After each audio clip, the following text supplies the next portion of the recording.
मैं ये चाह रहा हूँ कि आज जो है एक बहुत बड़ा मौजू है जिहाद अफ़गानिस्तान के हवाले से, क्योंकि जो हमारे हीरोज़ हैं उनको यहाँ अलमिया ये है कि उनको विलन के तौर पर पेश किया जाता है। और अल्हम्दुलिल्लाह मैं ये चैलेंज के साथ बात कहता हूँ, इस सुनने वाले नाज़रीन हैं जी, इस बात को ज़रूर बताएं कि कितने लोगों को यह मालूम था कि एक सोवियत यूनियन के अंदर कितने इस्लामी रियासतें हैं और कितने मुसलमान हैं। दाऊद जब पाकिस्तान आया तो कुछ टूर मैंने भी साथ किया था। शालीमार बाग में उसकी बड़ी तारीखी तकरीर थी, जनरल साहब शहीद साहब थे। जब दाऊद ने आया पाकिस्तान और यहाँ से दौरा करके गया वो सऊदी अरेबिया, हमारे बाद वो गया सऊदी अरेबिया से जब वापस आया तो उस वक्त पर रूस को खटक गई कि ये तो भाई कुछ और ही चल रहा है, चेंज होने लगा सारा सिनारियो, तो उसको फिर मरवा दिया गया। और उसके बाद फिर एक के बाद हफीजुल्लाह अमीन तरकई और ये दूसरे तीसरे वो लाते।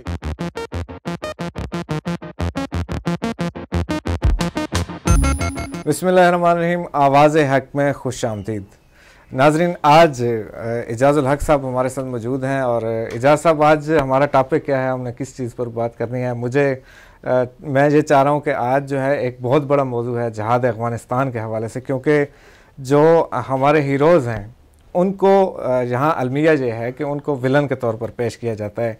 और जो विलन रहे हैं उनको हमेशा इन्होंने, जो लोग हैं जो मिसाल के तौर पर जो हमारे दानिश्वर नाम नहाद, उनकी तरफ से उनको जो विलन है उनको हीरो बनाकर पेश किया जाता रहा है।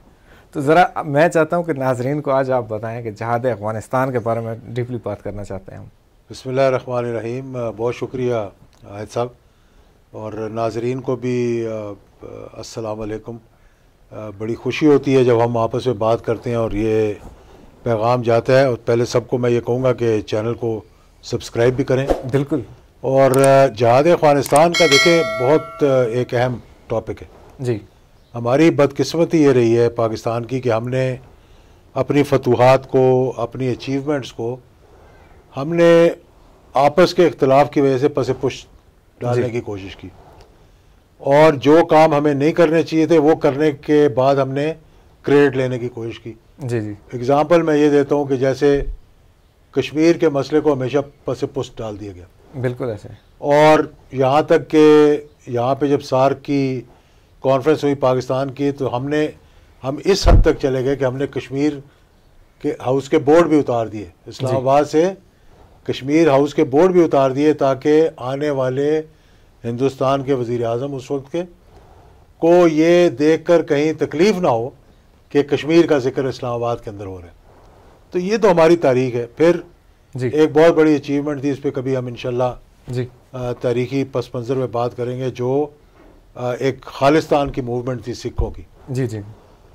और वो इस हद तक आगे जा चुकी थी कि अगर वो लीक ना होता, अगर वो इन्फॉर्मेशन पाकिस्तान के हुक्मरान हिंदुस्तान को ना देते, तो आज मैं समझता हूँ ना सिर्फ खालिस्तान आज़ाद हो गया होता, कश्मीर भी आज़ाद हो गया होता। बिल्कुल, इसमें कोई और इसमें कहीं दुनिया के मतलब CIA से लेकर और ये भी देखें, ये भी जिहाद अफ़गानिस्तान का एक मौजज़ा था।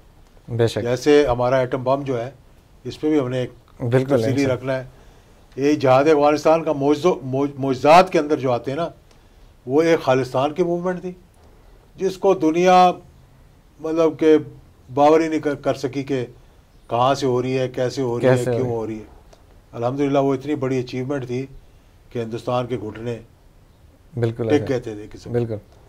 और फिर हमारी वज़ीर आज़म ने खड़े होकर कहा कि वो फरिश्ते जो हैं सिख लीडर्स जो थे मूवमेंट, ऑब्वियसली बिल्कुल उनको पाकिस्तान के पास बेचारों को चुन चुन कर मार दिया गया, उनको दिया और उनको वो चुन चुन कर मार दिया। और उसको हम भूल गए कि इतना बड़ा डिजास्टर जो आज लाखों लोग शहीद हुए, आप कह लें कि 1990 के बाद, बिल्कुल 1988 के बाद जितने लोग वहाँ कश्मीर में शहीद हुए, वो इसी वजह से हुए कि कश्मीर की मूवमेंट को एकदम रोक दिया गया, खालिस्तान की मूवमेंट को, और उसके असरात वहाँ पड़े।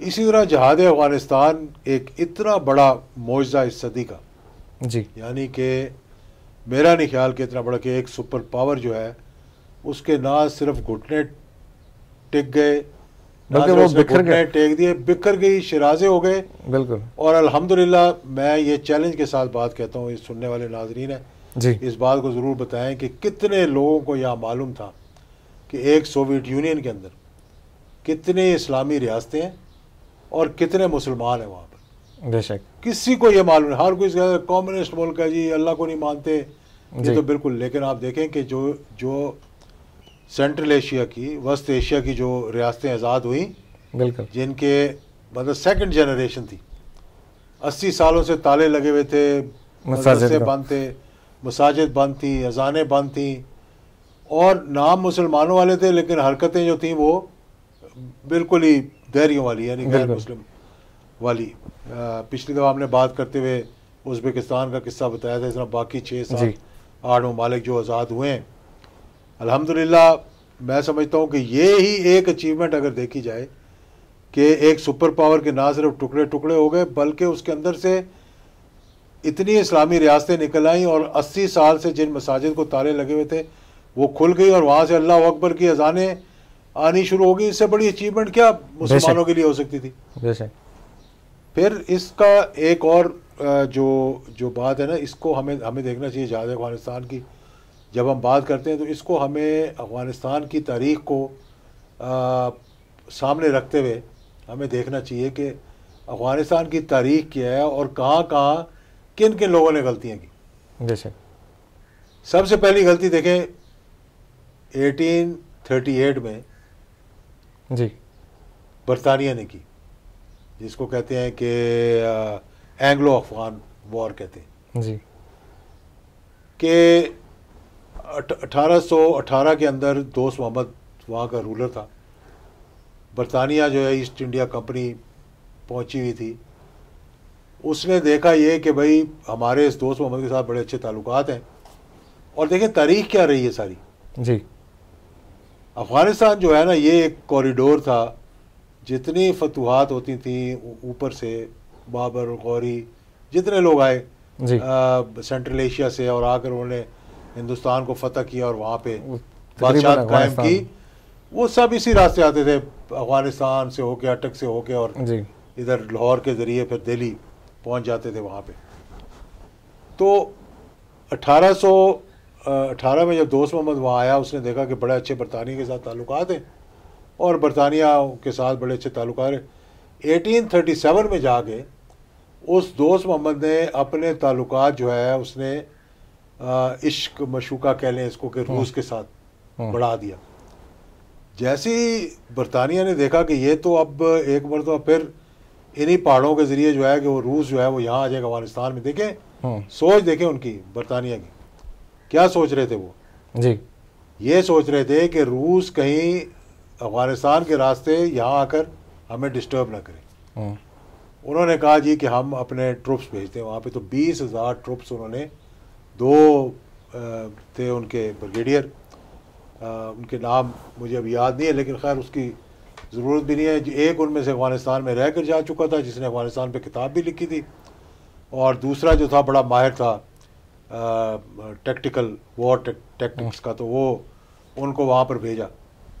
अब तारीख देखें अफ़गानिस्तान की यहाँ से शुरू हुई कि उन्होंने उन ट्रुप्स को तहस नहस कर दिया, यानी कि 20,000 के 20,000 कहा जाता है। बरतानिया की तारीख ये लिखती है जी कि सारे ट्रुप्स जो है वो मारे गए। एक उनमें से बचकर उसने ये डूरन लाइन जिसको हम कहते हैं क्रॉस की, और वो इस तरफ आया, और उसे भी कहते हैं कि शायद अफगानियों ने खुद छोड़ दिया था कि ये जाकर अपनी तारीख बिल्कुल बताए कि भाई हमारे साथ हुई क्या हुआ हमारे साथ। जब वो इस तरफ आया तो उसने देखा कि, और उसने कहा कि भाई मैं एक ही पैगाम देना चाहता हूँ। और उसके बाद वो भी मर गया था कि बरतानिया को ये मैं कहूँगा कि मेरे बाप की भी तौबा है, आइंदा कभी अफ़गानिस्तान का रुख भी ना करें। ये तारीख थी। वाह। अब उस तारीख को फिर सेकंड फेज़ आया कि दोहरा दिया गया 1979 में। वहाँ पे दाऊद की हुकूमत हुई। अब मुझे याद है क्योंकि मैं दाऊद जब पाकिस्तान आया तो कुछ टूर मैंने भी साथ किया था। शालीमार बाग में उसकी बड़ी तारीखी तकरीर थी, जनरल साहब शहीद साथ थे, बड़े प्यार और मोहब्बत के साथ मुलाकात हुई। और दाऊद ने पहली दफ़ा टिल्ट लिया क्योंकि उसको ये शक हो गया था कि रूस अब उसको वहाँ से उसकी हुकूमत को उखेड़ना चाहता है, उसकी बादशाहत को ख़त्म करना चाहते हैं और वहाँ पे वो अपना कोई पपट ला कर बैठाना चाहते हैं। हालांकि वो कोऑपरेट कर रहा था रूस के साथ इनिशियली। दाऊद देखिए, एक और अफ़गानिस्तान की बात जो हमारे जहन में नहीं रहती वो ये कि अफ़गानिस्तान 1838 के बाद जो बरतानिया वहाँ से आया, कभी भी पाकिस्तान के हामी नहीं हुए। वो वहाँ उनका कल्चर, उनकी करेंसी, उनका टूरिज़म सारा इंडिया के हवाले से था या रूस के हवाले से था। उनका फैशन, उनका डिज़ाइन, उनका कल्चर रूस के उसमें ढल गया था और उनकी ज़ुबान, उनकी फ़िल्में, वो सारी इंडिया के। और लोग जो टूरिस्ट जाते थे पाकिस्तान से भी उस ज़माने में 60s के अंदर, वो इंडियन फिल्में देखने जाते थे। तो पाकिस्तान के साथ उनके कभी भी अच्छे ताल्लुकात नहीं रहे। जब दाऊद ने आया पाकिस्तान और यहाँ से दौरा करके गया वो सऊदी अरेबिया, हमारे बाद वो गया सऊदी अरेबिया। सऊदी अरेबिया से जब वापस आया तो उस वक्त पर रूस को खटक गई कि ये तो भाई कुछ और ही चल रहा है, चेंज होने लगा सारा सिनारियो ही।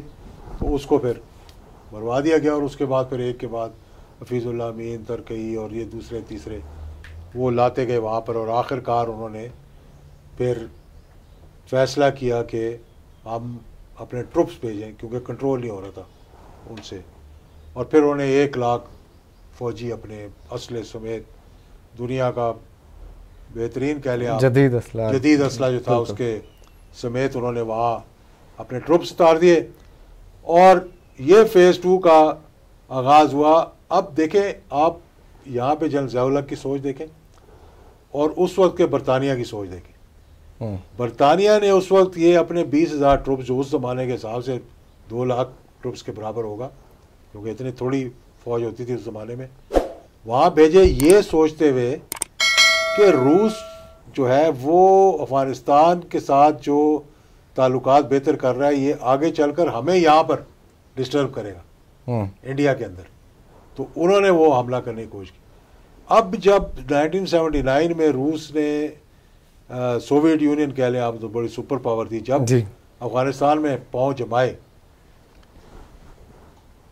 अब हमारी क्या सोच होनी चाहिए थी उस वक्त? हमारी भी यही सोच थी, हमारी भी ये जनरल साहब ज़िया-उल हक शहीद इनिशियली तो शुरू में तो अकेले थे ना इस सोच में। बिल्कुल।